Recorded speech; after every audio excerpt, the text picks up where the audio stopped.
Bismillahirrahmanirrahim. Assalamualaikum warahmatullahi wabarakatuh. Selamat pagi, salam sejahtera untuk kita semua. Alhamdulillahirabbil alamin. Puji syukur kita sampaikan kehadirat Tuhan yang Maha Esa, Subhanahu wa Ta'ala, Pencipta serta Penguasa semesta beserta isinya. Alhamdulillah, ini kita berkumpul di sini dalam rangka kegiatan aksi nyata dari diseminasi budaya positif untuk modul 1.4 program guru penggerak program calon guru penggerak angkatan 11 di SMP Negeri 5 Mataram. Yang terhormat Ibu Kepala Sekolah SMP Negeri 5 Mataram, yang kami hormati Bapak Ibu guru hebat SMP Negeri 5 Mataram. Baik, pada saat ini kita berkumpul di sini dalam rangka acara aksi nyata diseminasi budaya positif modul 1.4 program calon guru penggerak angkatan 11 Kota Mataram. Adapun sebelum kita memulai acara kita, agar lebih dekatnya, mari sama-sama kita buka acara kita dengan sama-sama membaca Al-Basmalah. Bismillahirrahmanirrahim. Baik, acara selanjutnya kami persilakan Ibu Kepala Sekolah SMP Negeri 5 Mataram untuk menyampaikan sepatah dua patah kata dalam rangka membuka acara kami di tempat ini. Kepada Ibu Kepala Sekolah, waktu dipersilakan. Izin Bapak Ibu yang kami hormati dan kami banggakan, Bapak Ibu CGP dari SMP Negeri 5 Mataram, yang kami hormati Bapak Ibu guru yang hadir di ruangan ini, dan tentunya pagi ini, pagi yang cerah ini, mari kita sama-sama bersyukur Bapak Ibu karena kita masih diberi nikmat sehat, kesempatan sehingga kita bisa berkumpul di ruangan ini dengan acara yang akan diselenggarakan Bapak Ibu guru CGP calon guru penggerak yang melaksanakan kegiatan aksi nyata, yakni tentang diseminasi budaya positif.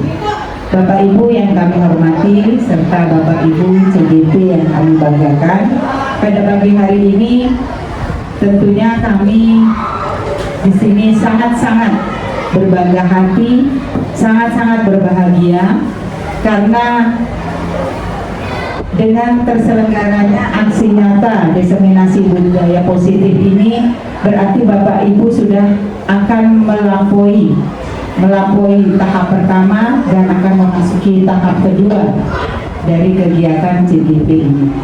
Tentunya doa dari kami semoga nanti selanjutnya Bapak Ibu CGP dari sekolah kami SMP Negeri 5 Mataram ini dapat melaksanakan tugas-tugasnya secara baik dan dapat menyelesaikan tugas-tugasnya secara baik dan sempurna.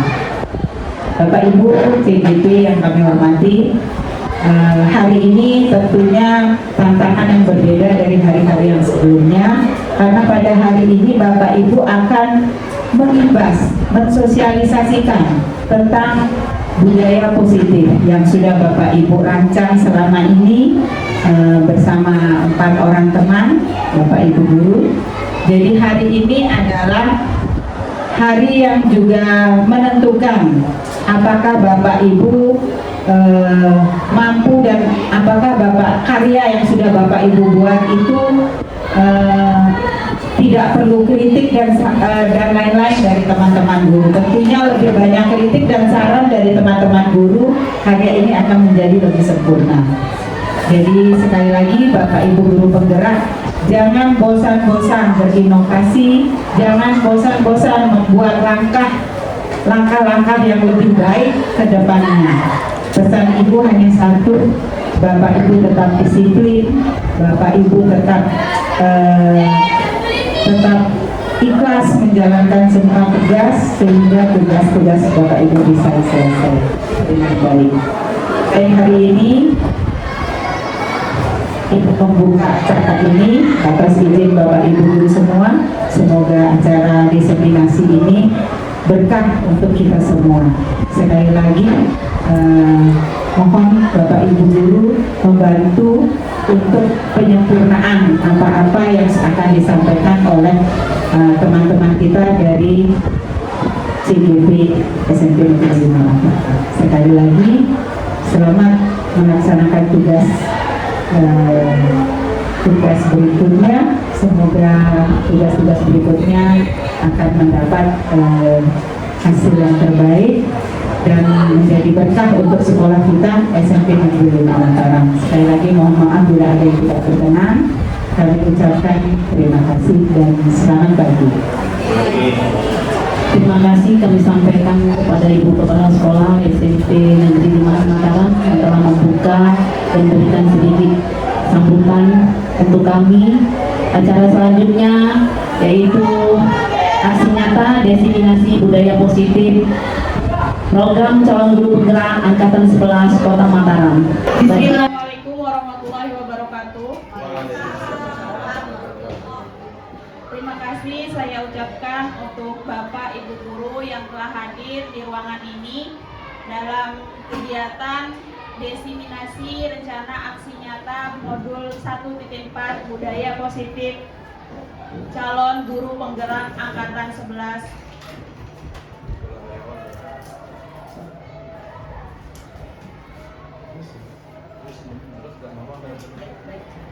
Jadi seperti yang sudah disampaikan oleh teman-teman tadi, saya akan mengulang sedikit materi yang akan disampaikan hari ini, yaitu yang pertama adalah disiplin positif, kemudian ada keyakinan kelas, kemudian ada kebutuhan 5 dasar kebutuhan manusia, kemudian ada 5 posisi kontrol guru, dan yang terakhir itu adalah segitiga restitusi. Yang pertama dari disiplin positif.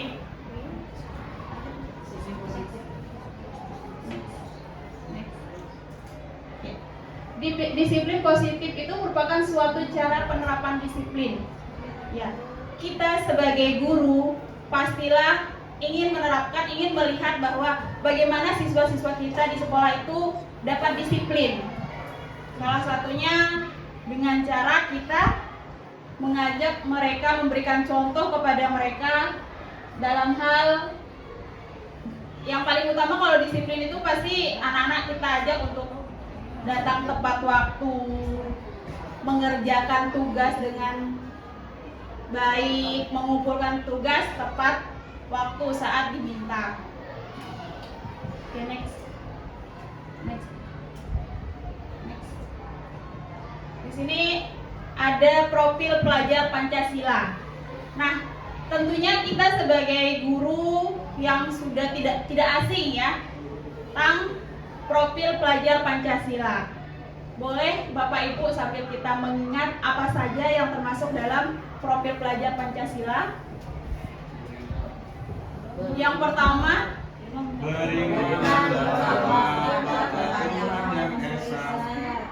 kemudian yang kedua itu mandiri. Jadi selanjutnya yang ketiga berkebinekaan global, keempat bergotong royong, kelima kreatif, dan keenam bernalar kritis. Motivasi perilaku manusia. Jadi ada 3 motivasi perilaku manusia. Yang pertama, untuk menghindari hukuman, ketidaknyamanan atau hukuman. Kira-kira apa sih contoh dari motif ini? Ada yang bisa? Mungkin Bapak Ibu, apa ya contoh dari perilaku untuk menghindari ketidaknyamanan atau hukuman? Mungkin salah satu contoh ada ya, nggak ada. Contoh mungkin ini kita kadang ya pernah melakukan atau mungkin tidak pernah melakukan ya. Contohnya, mau bentar lagi mobil nih, daripada nanti saya diomongin saya masuk duluan. Seperti itu. Itu catat pelajar. Nah, itu salah satu mungkin termasuk apakah kita melakukan atau tidak, tapi itu salah satu contoh dari motivasi yang pertama. Ya. Kemudian yang kedua, motivasi untuk mendapat imbalan atau penghargaan dari orang lain. Nah, ini mungkin pernah atau tidak pernah kita lakukan juga. Contohnya, saya contohkan dengan contoh yang tadi. Ada mungkin beberapa orang atau ada yang mungkin kita, saya mau rajin deh, saya mau lebih semangat supaya nanti dipuji atau rajinnya Bu Guru. Nah, seperti itu. Itu termasuk dari yang kedua ini.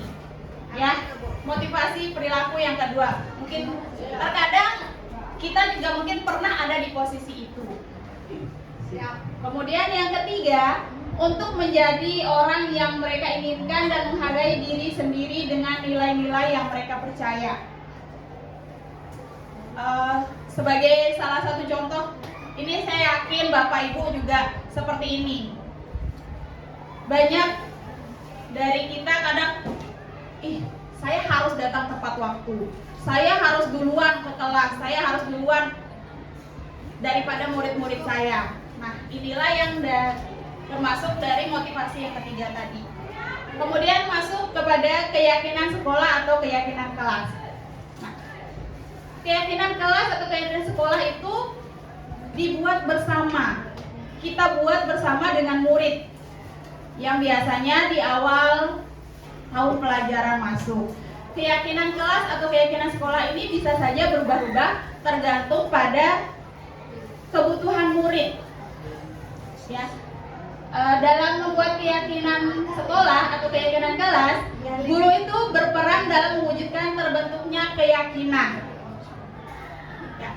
Seperti yang dicontohkan oleh teman kami tadi pada awal mulai aksi nyata, itu kita membuat kesepakatan seperti itu.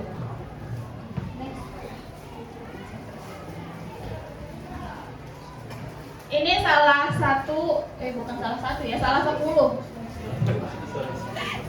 karena ada 10 contoh keyakinan kelas.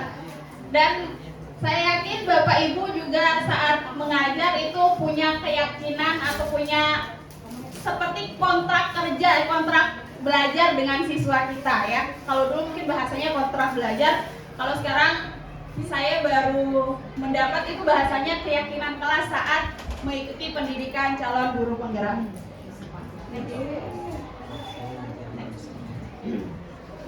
Kebutuhan dasar manusia.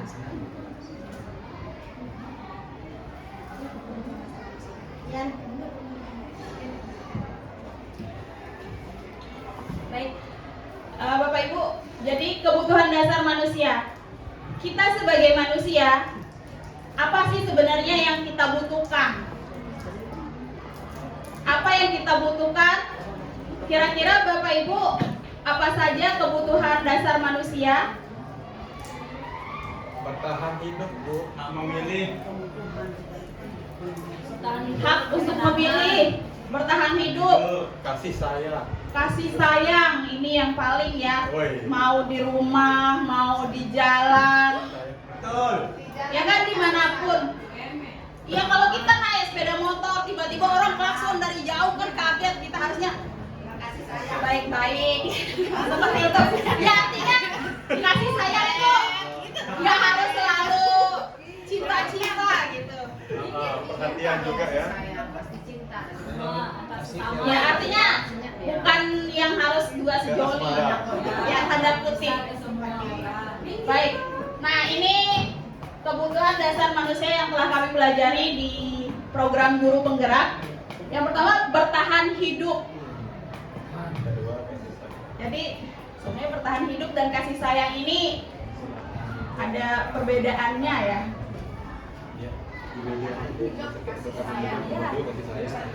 Jadi bertahan hidup, dia bagaimana caranya dia untuk bertahan hidup dan mendapatkan kasih sayang. Kemudian yang kedua, rasa diterima. Rasa diterima dan penguasaan.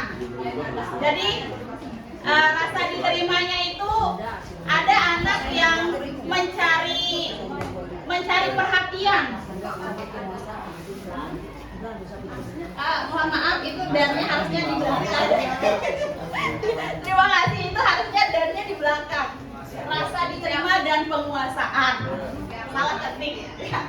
Jadi rasa diterima itu anak kadang membuat ulah supaya dia dianggap ada.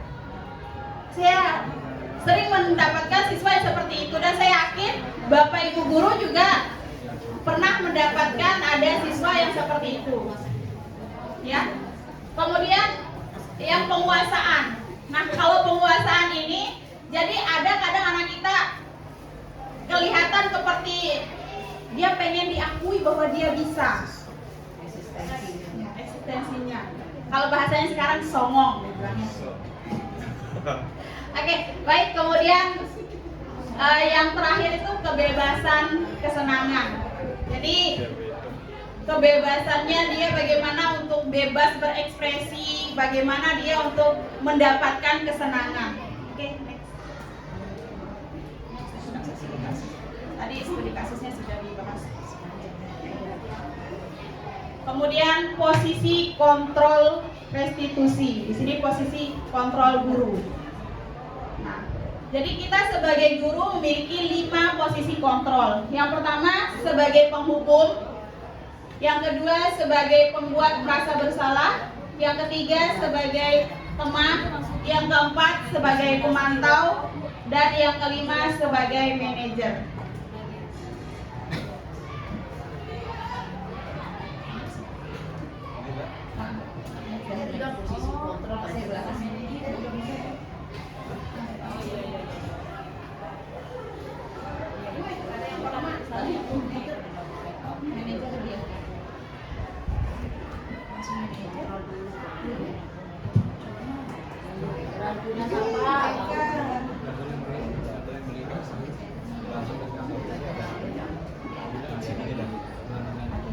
Jadi dari 5 posisi kontrol ini,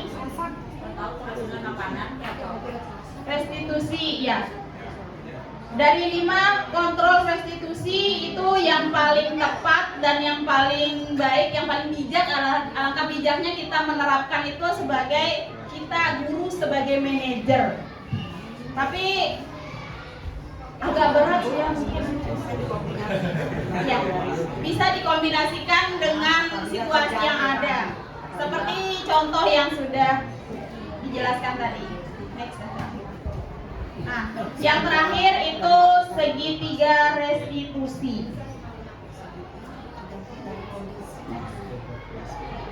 Jadi restitusi, Bapak Ibu pernah mendengar tidak segitiga restitusi ini?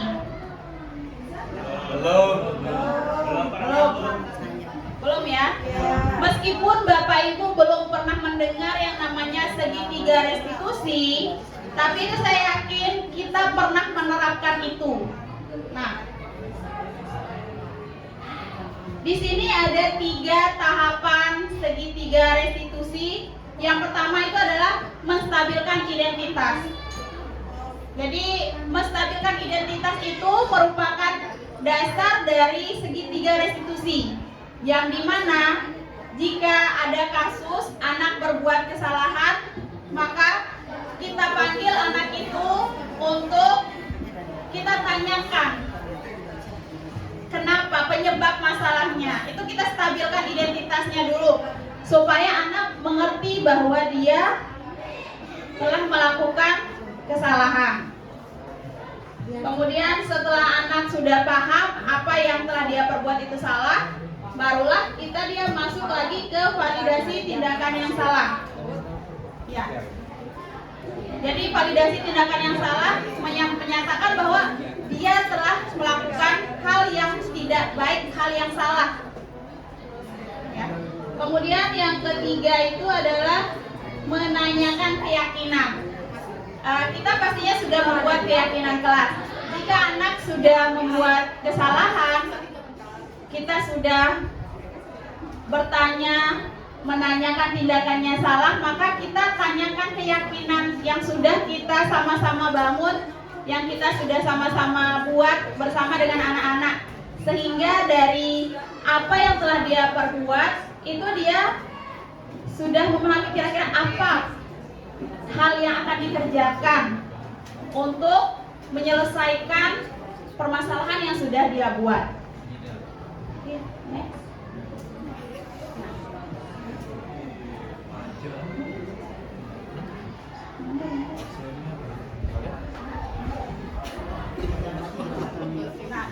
Menstabilkan identitas, ya. Berbuat salah itu hal yang manusiawi. Tak ada manusia yang sempurna. Nah, jadi kita bisa mengatakan seperti itu kalau kita berbicara kepada siswa. Nah, berbuat salah itu wajar. Kita manusia, tidak ada manusia yang sempurna. Jadi kita memberikan kata-kata motivasi kepada anak itu sehingga dia, oh ya, saya sudah melakukan kesalahan. Jadi tidak langsung, kamu ini salah, kamu ini tadi kenapa begini? Itu bukan menjudge ya, tapi menyampaikan kepada anak. Kemudian, next. Nah, validasi tindakan yang salah, yaitu validasi tindakan yang salah dilakukan berdasarkan prinsip bahwa setiap perilaku berupaya memenuhi suatu kebutuhan tertentu. Nah, di sini kita validasi tindakan yang salah itu anak itu melakukan kesalahan karena dia menuntut kebutuhan yang tadi, kebutuhan dasar dari manusia. Apakah dia itu karena butuh pengakuan, butuh kasih sayang? Di situ tempatnya kita validasi tindakan mereka yang salah. Next. Kemudian menanyakan keyakinan. Menanyakan keyakinan dilakukan dengan memberi pertanyaan-pertanyaan bermakna kepada murid atau anak untuk memunculkan motivasi secara intrinsik sehingga mampu mengaitkan keyakinan dengan tindakan yang salah. Nah, tadi itu keyakinan kelas apa yang sudah dibuat. Misalkan kalau ada anak yang mengganggu teman, keyakinan kelasnya apa? Kita berbuat sesama, berbuat baik terhadap sesama dan sebagainya. Nah, ini ada beberapa pertanyaan yang bisa kita digunakan. Apa nilai yang kita percaya di sekolah kita dan sebagainya, bisa dilihat di sini. Seorang guru yang baik harus memiliki kemampuan dalam mewujudkan budaya positif di sekolah. Budaya positif tersebut dapat dijalankan dengan menerapkan konsep-konsep inti seperti disiplin positif motivasi, perilaku manusia, keyakinan sekolah atau keyakinan kelas, kebutuhan dasar manusia, posisi kontrol restitusi dan segitiga restitusi. Oke. Ya, itu saja yang dapat saya sampaikan. Terima kasih. Terima kasih atas kesempatan yang Bapak Ibu berikan. Saya akhiri. Assalamualaikum warahmatullahi wabarakatuh. Waalaikumsalam warahmatullahi wabarakatuh. Baik, Assalamualaikum warahmatullahi wabarakatuh. Selamat siang Bapak Ibu guru peserta diseminasi tentang budaya positif. Baik, saya akan memberikan pesan tentang pemaparan materi siang hari ini. Saya sangat tertarik sekali dengan materi ini, dan karena memang perlu sebetulnya ini untuk diketahui oleh semua guru.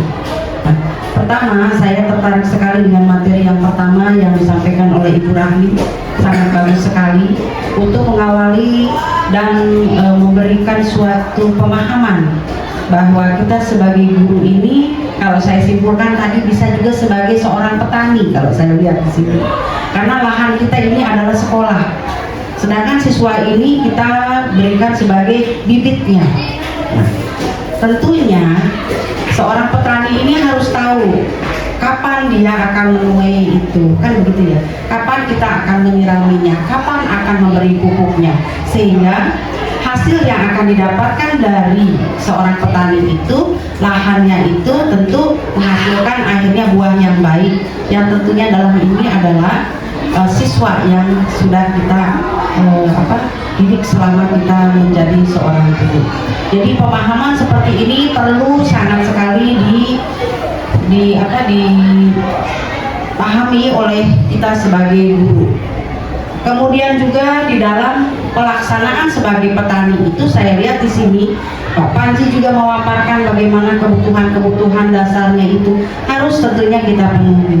Nah, kalau saya lihat dari pemaparan semua bahwa kita guru sekarang ini harus juga mampu memposisikan sebagai seorang konseling bagi siswanya. Dia tidak hanya melihat dari luar, misalnya anak itu salah, jadi harus tahu dulu kesalahannya karena apa. Dan sebagai manajer tadi itu, sehingga dia mampu memberikan solusi dan arahan-arahan kepada anak. Nah, yang seringkali terjadi sekarang ini, seringkali kita kalau ada guru berdiskusi, misalnya mempunyai anak buahnya yang sering terlambat, seringkali kita bicara antara guru satu dengan yang lain, sehingga belum apa-apa kita sudah memberikan penilaian negatif juga kepada anak itu. Padahal sebetulnya kita tidak boleh seperti itu. Jadi belum apa-apa sudah memberikan hukuman kepada anak itu.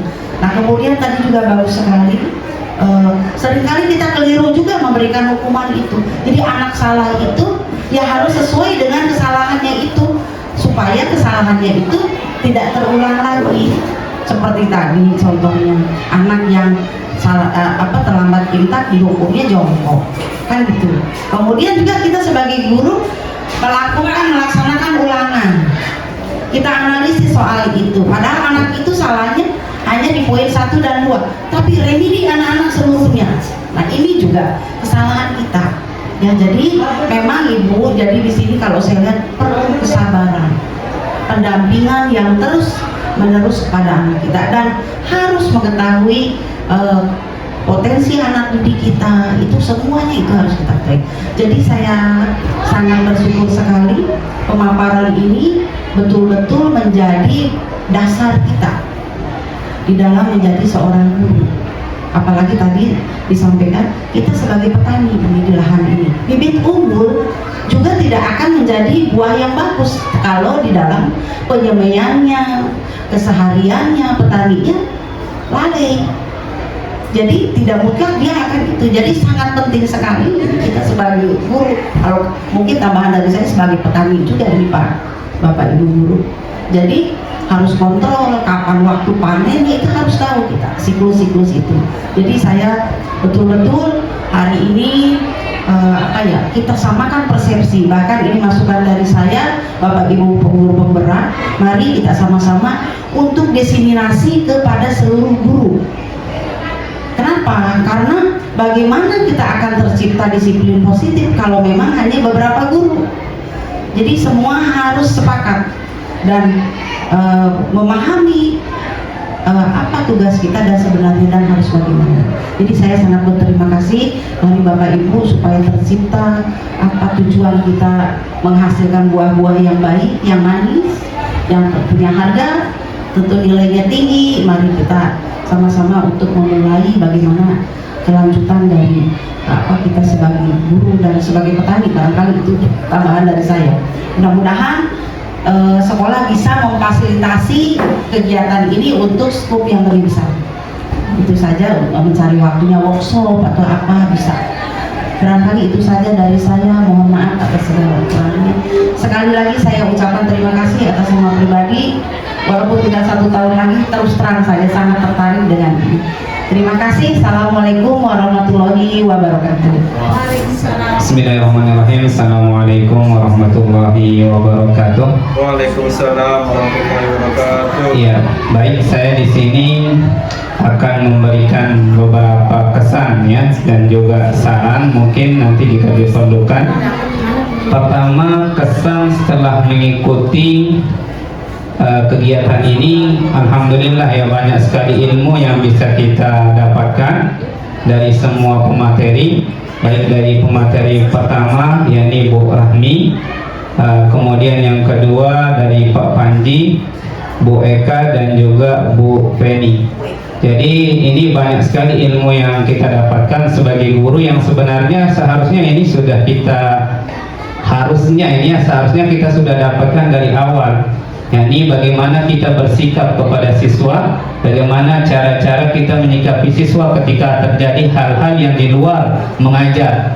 Misalkan seperti tadi, ada siswa yang terlambat atau ada siswa yang tidak mengerjakan tugas, maka sikap seperti apa yang paling tepat untuk kita lakukan sehingga tidak menjadi hal yang buruk terhadap psikisnya siswa ataukah kepercayaan diri siswa akan menjadi hilang. Misalnya seperti tadi yang disampaikan, bagaimana kita menjadi seorang manajer, kemudian bagaimana kita menjadi seorang yang memberikan arahan. Nah, jadi itu tentu sebenarnya kalau kita miliki, kita akan bisa mengelola siswa sehingga tidak monoton dengan caranya yang kita anggap benar saja, tapi dengan berbagai cara yang setiap siswa tentu memiliki sikap dan cara penanganan yang berbeda. Jadi dari pemaparan tadi, alhamdulillah ya, jadi kita jadi kreatif gitu sebagai guru dalam menyikapi keadaan atau sikap siswa dalam kegiatan belajar mengajar. Kemudian tadi juga kita mendapatkan pemahaman bahwasanya siswa ini ya seperti tadi dikatakan adalah bibit yang harus kita rawat sehingga nantinya dia bisa tumbuh sebagaimana kita mengharapkan bibit dari buah kita itu bisa menjadi subur kemudian berbuah. Nah, hasilnya seperti apa? Karena ya kalau mungkin guru-guru yang sudah lama mengajar, kemudian setelah dia bertahun-tahun mengajar, sekarang dia melihat anaknya, siswanya itu sukses, tentu seperti itulah ketika kita melihat pohon yang kita tanam dari bibit, anak-anak kita itu menjadi pohon yang berbuah segar dan lain sebagainya. Sama seperti ketika kita melihat siswa kita yang dulunya kita ajar itu sekarang sudah menjadi sukses, ada menjadi dokter dan lain sebagainya. Jadi tentu kalau kita ingat sistem atau konsep seperti itu, maka kita benar-benar akan menjaga siswa kita itu dan mendidiknya sebagaimana seorang orang tua yang mendidik anaknya sendiri. Mungkin itu pelajaran yang sangat banyak yang bisa kita dapatkan dari kegiatan ini. Insya Allah sangat bermanfaat untuk baik pemateri ataupun kita yang menjadi peserta. Sekali lagi kami ucapkan terima kasih. Demikian, mohon maaf apabila ada hal-hal yang kurang berkenan. Terima kasih. Assalamualaikum warahmatullahi wabarakatuh. Waalaikumsalam warahmatullahi wabarakatuh.